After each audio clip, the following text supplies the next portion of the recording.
Hello, writers. Today we are going to be doing a lesson called Writing to Think.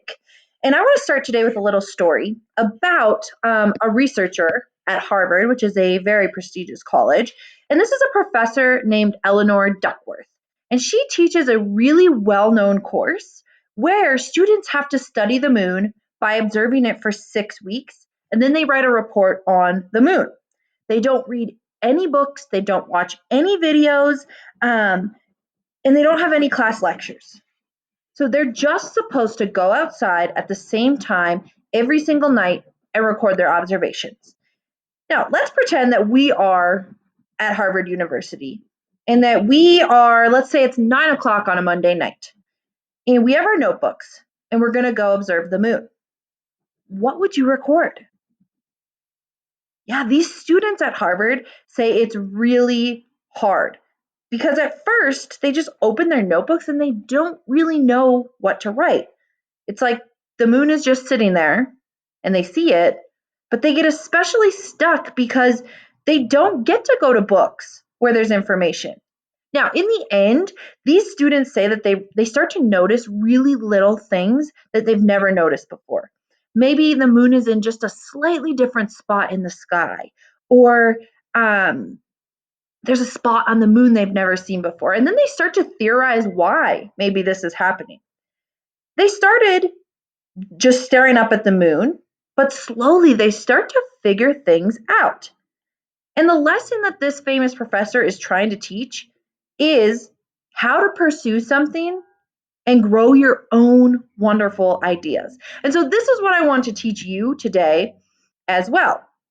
Today, you're going to be learning that when you're researching something, you need to not just go from facts to fact to fact, from a fact from this book, a fact from that website, but you also need to think for yourself and grow your own ideas. And one of the best ways you can do this is to ask questions and then try to find your own answers to those questions.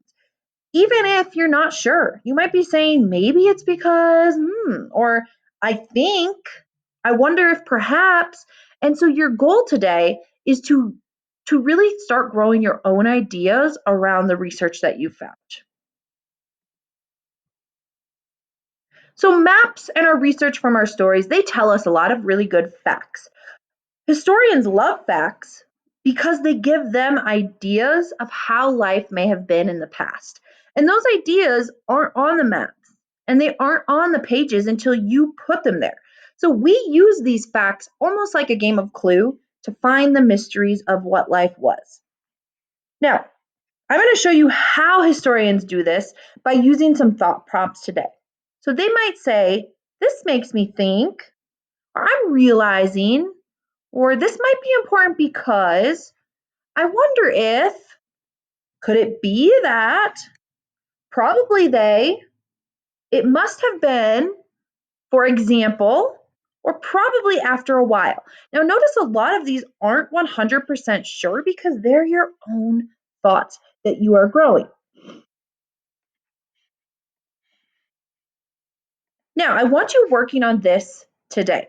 I want you to go back to each of the sections that you're writing so far and really push yourself to develop your own thoughts and use those thought prompts. They're there. I'll put them in the agenda as well to really help pushing your thinking so that it's not just fact, fact, fact, but I get some of your own writer's voice and your own thoughts that you're growing because you're an expert on this as well. If there are sections that are not done, please make sure you're going back and drafting all of those out as well and using those thought prompts. Can't wait to see what you come up with.